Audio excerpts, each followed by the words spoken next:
Good evening, everyone. Tonight we're going to be learning Maseches Eruvin, Daf Chaf Gimel. Thank you all for the well wishes today. I'm very appreciative. Baruch Hashem, I don't feel so sick, other than the fact that I have a little bit of a cold, nowhere in comparison to the needs of some others. Tonight we're going to be learning for a complete refuah shalema for Rus Chaya Moria Bas Shoshana Miriam. As we sent out in our email, this is a young 3-year-old child of Aryeh and Shoshana Sova, who is Hashem recovering from, unfortunately, having fallen into a pool. Very scary situation. They sent out an update tonight that it seems there's been some progress, and Emir Hashem, it should continue. And Mamish Me'omek Halev, the baby should have a refuah shalema, and our power of Torah learning over the next 45 minutes or so should be as a chus for refuah shalema for her. Tonight we're going to be starting on the bottom of Chaf Beis, Amud Beis at the Mishnah, 4 lines from the bottom. As you well know, the name of our parak is Osin Pasin. We're speaking about the world of Pasei Biros. And here, today, we're going to be expanding yet more, learning more, some of which will be familiar to us because we've already seen some of the references of some of these shitas, not all of them. Of course, there's new material every night, but in the world of Pasei Biros, there actually is a fair amount of overlap. So let's get started with this Mishnah on the bottom, a Mishnah that we saw in a different context earlier in the Masechta. The Mishnah writes, Echad bor harabim, if you have a bore, which is a pit of collected water, it's not fresh water, but it's in public, or be'er harabim, which is a spring that's in public, or be'er hayachid, those 3 cases, a spring that's owned by a yachid. In all of those cases, osin lahen pasin, we are allowed to employ the otherwise mechudash idea of Pasei Biros, these unique set of standards where we allow for these right-angled corner beams to be able to carry within them. So we learned about this in another context, and when we did, we said that all of these 3 cases have something going for them. Either it's Rabbi, so there's people to remind you, but the water might not be fresh water, it could be standing water, it might even run out, or know that it's a be'er, it's fresh standing, it's actually fresh water, and therefore even if it's for yachid, it would work. And therefore this shita in the Gemara says, in the Mishnah says, about lebor hayachid, if you have a double negative against you, it's a bor, which means it's standing water, and it's for a yachid. So there we're concerned that someone may end up using the Pasei Habiros in a way which would not be permissible. So there, about labor hayachid, what do we do in that case? There you cannot use pasin habiros. So when you can't use pasin habiros, what do you use? Says the Gemara in the Mishnah, 3 lines from the bottom. Osin lo mechitza, gavoa yud tfachim. You need to make a regular wall of 10 tfachim. Otherwise, you're not allowed to carry in there. You're not allowed to drink out of that bor yachid. That's not allowed. And that is divrei Rabbi Akiva. In contrast, Rabbi Yehuda ben Bava Omer, ein osin pasin ella lebe'er harabim bilvad. He goes to the other extreme. Rabbi Akiva said the only time that you're not allowed to use Pasei Biros is when you have a double negative, namely that it's a bore, it's standing water, it's not fresh water, and if it's for a yachid where there's no one to remind you about any possible errors. Masha Ein Kain is the strict opinion of Rabbi Yehuda ben Bava, and Rabbi Yehuda ben Bava says, no, it's the other way. The only time you're allowed to use Pasei Biros is when you have a double positive. When you have the be'er, which is fresh water, not standing, it's never going to dry up. And when it's a rabim, when you have someone to remind you, that's what the Mishnah says. So it says, Ein osin pasin el be'er harabim bilvad, when you have the double positive. And then what happens if you don't have that? So we just saw by Rabbi Akiva, you have to build a proper wall. What does Rabbi Yehuda ben Bava say?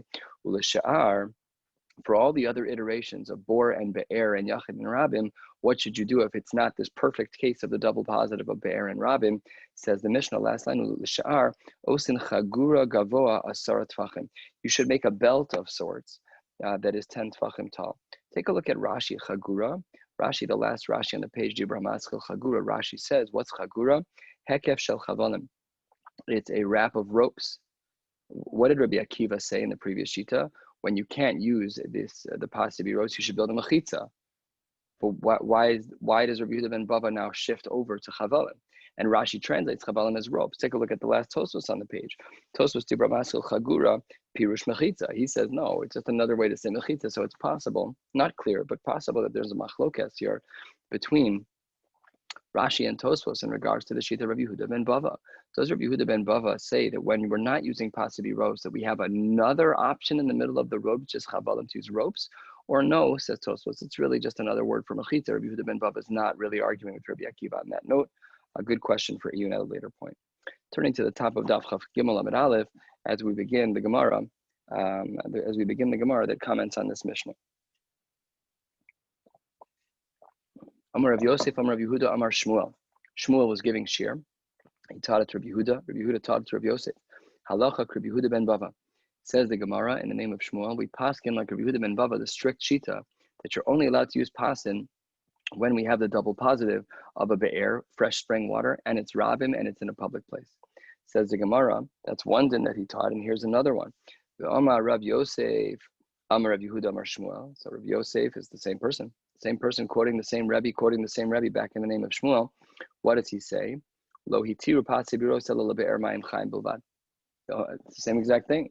So you have two identical statements. Now, when the Amoraim would give shir, there would be a conclusion, and they would move on. You didn't get the same shir twice. It's not like the Rebbe would repeat himself. So why did Rav Yosef, in the name of Rav Yehuda, in the name of Shmuel, have two things that were teaching seemingly the same exact things? The first was that we passed like Rabbi Yehuda ben Bava, that we need the double positive of a be'er plus rabim. And here we have the statement of Rabbi Yosef in the name of Shmuel that says that we only allow be'er mayim chaim bilvad. That's very similar. So why are you teaching me both things? It says the Gemara, vitzricha. We in fact need both of these shitas of Shmuel. Why do we need both? Because the ashmi inan halacha Rabbi Yehuda ben Bava, if we only had the first statement as we have on the top line, that we paskin in our Mishnah like Rabbi Yehuda ben Bava, that you need the double positive, that you need both a be'er mayim chaim, and you also need it to be berabim. So then, what might I have thought? Hava amina to rabim ve'afilu mechunasin, that had it been in public, it would be mutter even if the water was collected and it wasn't a spring. Why would I have thought that? The Mishnah says otherwise. The Mishnah says it's a be'er. Why would you say that? That's not right. The Mishnah doesn't say bor. Maybe, says the Gemara, the Rabbi Yehuda ben Bava was just trying to preclude the shita of Rabbi Akiva by adding in the word be'er, but it was lav davka. So therefore, therefore, Shmuel gave another shir to teach us a specific din to make sure that we didn't mess up on this one, to ensure that we would know that only be'er mayim chaim. And what's the other side of the equation? Now we know why we needed the statement, the second statement of Shmuel. What about the first one? V'yeshmin and be'er mayim chaim. If we would have only had the second one, then hava mina. In that second statement, we did not make a distinction loshna de rabim v'loshna de yachid. There, in that second statement, we did not make a distinction of yachid and rabim, and therefore maybe hava mina we would have thought that there's no difference. Kamash malan halacha Rabbi Yehuda ben Bava, that it has to be when it's only berabim and not when it's yachid. So therefore, we need both of those shitas. Normally, the Gemara would end with another word, tzricha. It doesn't end with it here. I don't know why. I don't know if it's an editor's issue, or just usually when we see a tzricha in the beginning, it often also ends with a tzricha, seemingly not here. Next Mishnah, about a quarter of the way down, Chav Gimel Amar Aleph. Let's continue. Ve'od, and furthermore, Amar Rav Yehuda ben Bava. This ve'od obviously is picking up on the fact that we just had Rav Yehuda ben Bava sheet in the previous Mishnah. So here's another one. What does he hold here? Hagina vehakarpe v'shein shivim ama v'shirayim al shivim ama v'shirayim hamukefes geder gavoa asar tvachim. What's our case? Let's go through details here. You have a box size that's 70 2/3 amma by 70 2/3 amma, and there is a fence that's 10 tvachim tall. So what's the din? The halacha is metaltalin v'socha. You're allowed to carry there. With some provisos. There has to be some type of guard booth, or there has to be a makum dira where somebody actually lives there, or it has to be close to the city. That is the shita Rabbi Yehuda ben Bava. The Mishnah continues, Rabbi Yehuda Omer, afilu ein ba ela bor v'siachu me'ara metaltalan v'socha. Even if you don't have those places that are typically viewed as hukaf ladira, things that are kind of more normative for people to live in, and therefore more of a reason to have a heter to carry. Rabbi Yehuda expands, he's more lenient than Rabbi Yehuda ben Bava. And Rabbi Yehuda says, no, even if we only have a bor and a siach and a ma'ara, just regular places that you might typically use a bor for water, a little tunnel, whatever it is, that's sufficient there, and you can be metaltal as well. Rabbi Akiva Omer, Afilu ein ba'achas mikol elu. He gets still even more lenient than both Rabbi Yehuda ben Bava, who's the most strict, and Rabbi Yehuda. Now we have Rabbi Akiva. What does he hold? Metaltalin besocha. Ubilvad, and here we have a girsa change. Ubilvad, let me just get it right here. Ubilvad shelo tehei ella shivim ama v'shiraim al shivim ama v'shiraim. Rabbi Akiva is of the opinion that it has to be specifically 70 2/3 by 70 2/3. We'll analyze this shita a little bit more on the Amud Beis. Continues the Mishnah. Rabbi Eliezer Omer, Im haisa orka yeser al rachba afilu ama achas ein metaltalim besocha. If the length is greater than the width, even by 1 amma, then you lose your heter. The only time you're allowed to carry in this space of it's a base saw, which is what we're dealing with, base saw sayim, is when they are exactly square.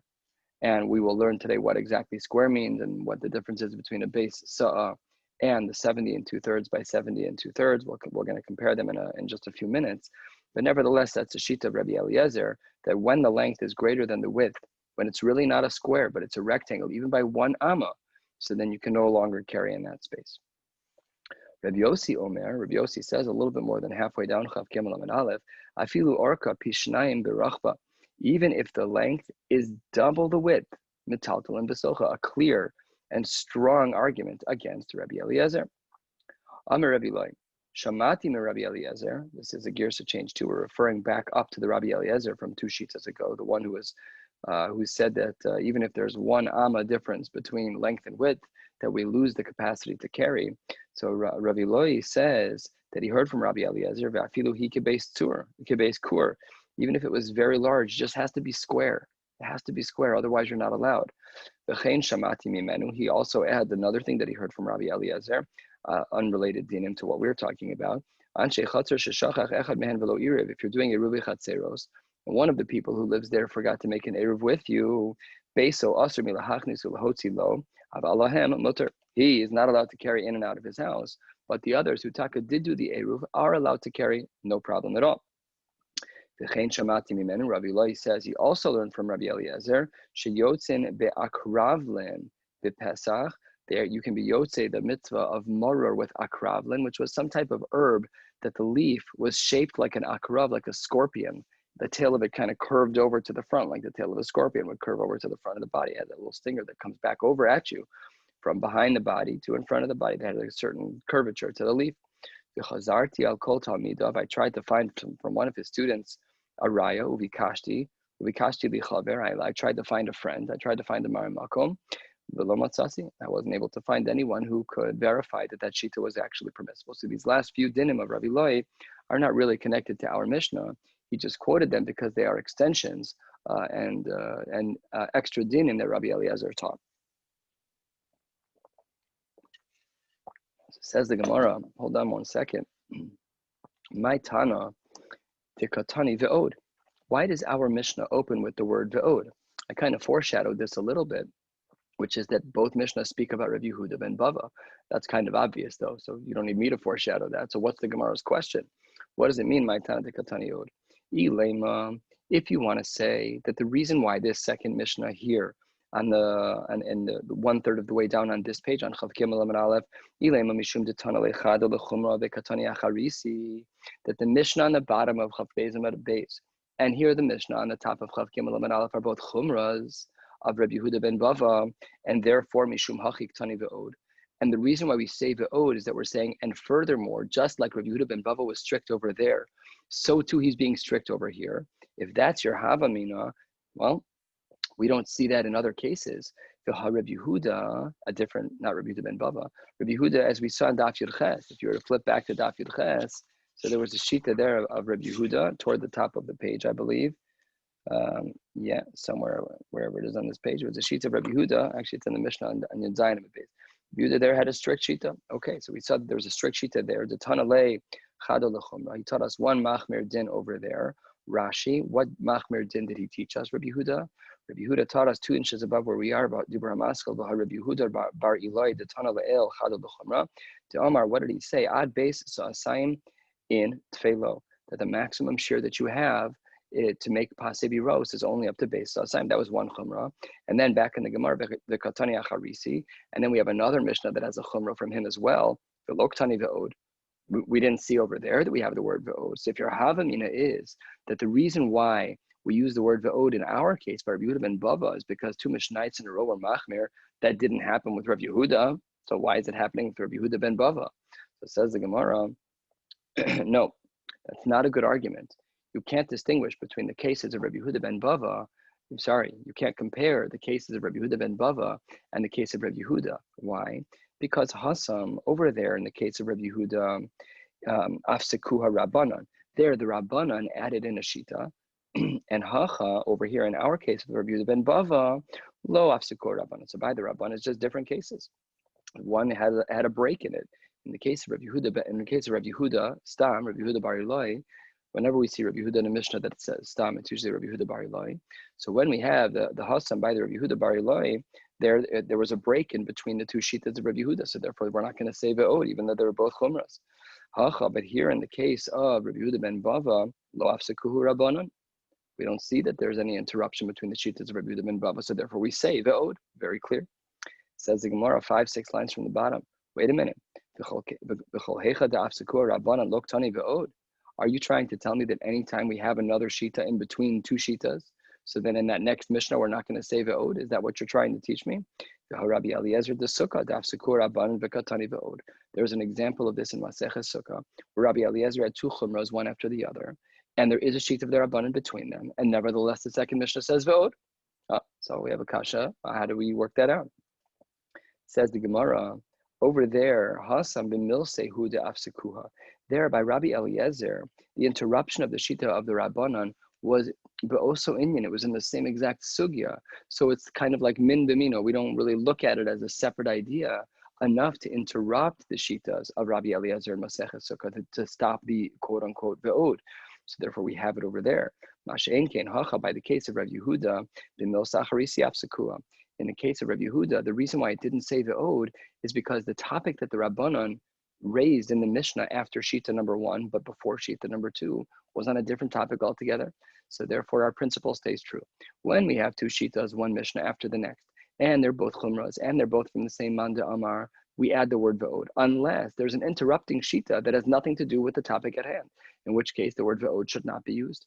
So that teaches us a little bit of a principle of the structure of the Mishnayos here as to when we see the word ve'od, and that brings us to the two dots toward the bottom of the page, Chav Gimel Amud Aleph, 2 lines from the bottom.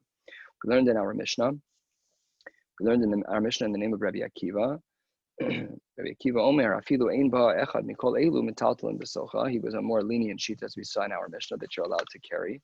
Turning to the top of Chav Gimel on the base. Excuse me.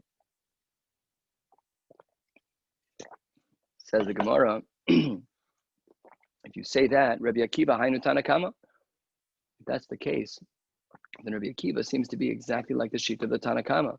There's only one problem. If you look in our Mishnah, that's not true. Because the Tanakama of our Mishnah is Rabbi Yehuda ben Bava, who's way more machmir than Rabbi Akiva.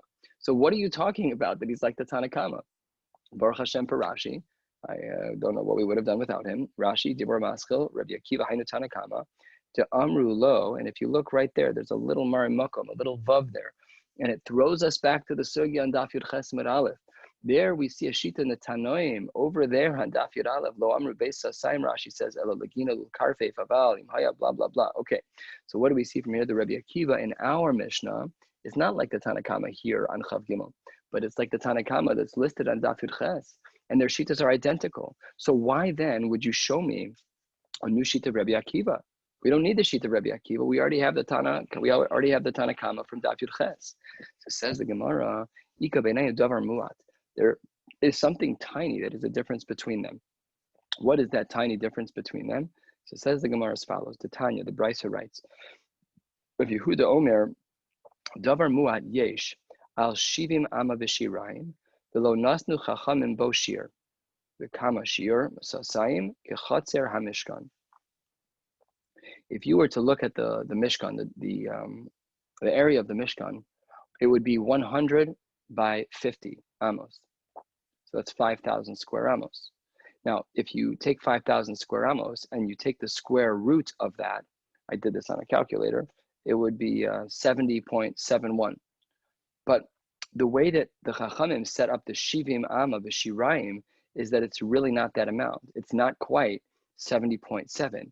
It's 70.666. It's 70 and 2/3. So that is the nafkamina between these two shitas. What if you have a square that is, as the Gemara listed as Shivim Amos B'Shiraim, it's 70 and 2/3 by 70 and 2/3. That's slightly smaller than the actual square root of 5,000 square amos, which is not 70 and 0.66, 70 and 2/3, but rather 70 and 7/10, which is a little bit different. And that is the davar mu'at, the nafkamina between the sheet of Rabbi Akiva and the Tana that is found on Daf Yud Ches. And says the Gemara, Minahanimili, how do we know that this is true? How do we know that what is true? So it says the Rashi, a beautiful Rashi right here to our left. Dibur Hamaschol Minahanimili. Minahanimili dimar be'inon le'lechatzer hamishkan l'shair bo isur Shabbos. Who taught us that when we're trying to be mishair, that when we're trying to measure carrying and when it's appropriate and when it's not, that we take the square footage of the Chatzar, which is 5,000 square footage, and turn it into a square?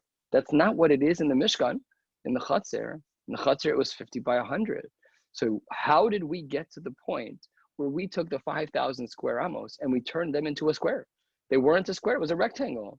That we should take the rectangle. Why would we intuitively think that we should take this rectangle and say, you know what, we're going to turn it into a square, and that's how we're going to measure things? From where? That's the Gemara's question, a very helpful Rashi here as well. So it says the Gemara, five lines down on Chav Gimel Amud Beis, Amar Rav Yehuda, the Amar Krutz, based on a pasuk. Orech echatzer me'ah be'ama v'rochav chamishim b'chamishim. The width is 50 in 50. Why the extra word? Why does it say 50 and 50? So Amra Torah, tol chamishim, you take one square of 50, v'sabev chamishim, and it will surround another square of 50. And here is how some of the Meforshim explain this. I'd like you to imagine that we have our square, and it's really the chatzar. If it's a rectangle, if it's a chatzar, so each side is 50 by 50.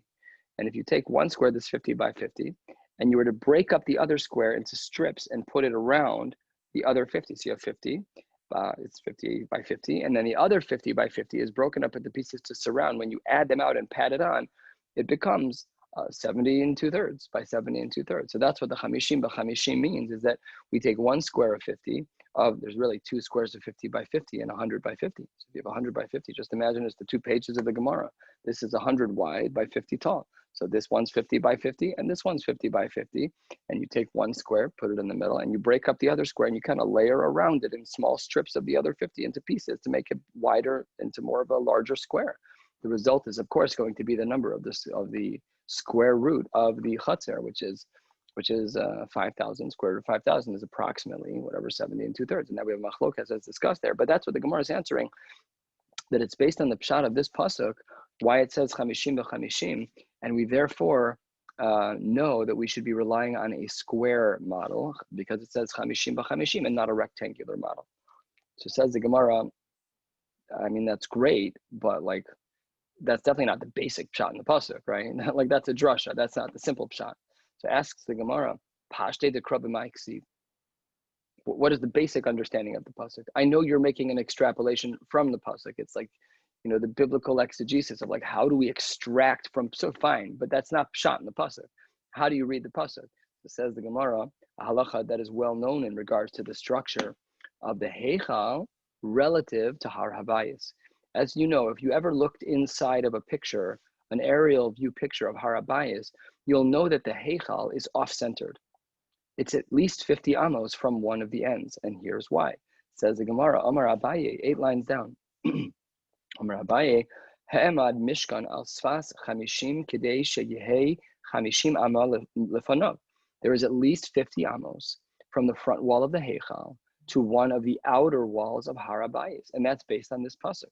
And not only that, but in the placement of the Mishkan as it was, there was also 20 amos on the back, right, and left sides of the heichal, and the front had 50 amos to the wall. That's all based on this pasuk. So it says the Gemara on the name of Abai, Kadeshei Chamishim Amal Lefanav. There's 50 in front of the heichal, Esher Amal Lechol Ruach, the Ruach, and 20 amos on each side. So that's the pshat of the pasuk, the basic pshat of the pasuk. But the more in-depth pshat of the pasuk is to learn that when we measure for Shabbos, about how we deal with this space of hukaf ladira, is that we measure in square. But again, it's not the basic pshat, but a deeper pshat, which is that it says chamishim chamishim, so we learn that we're talking about a square instead of a rectangle.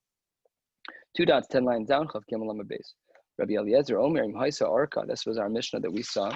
What was the sheet of Rabbi Eliezer? If we flip back to Daf Chav Gimel Amud Aleph to our Mishnah, we'll see that Rabbi Eliezer said that if the length was greater than the width, even by 1 amma, you are no longer allowed to carry. So he requires a square. All right. So let's see what the Gemara presents here.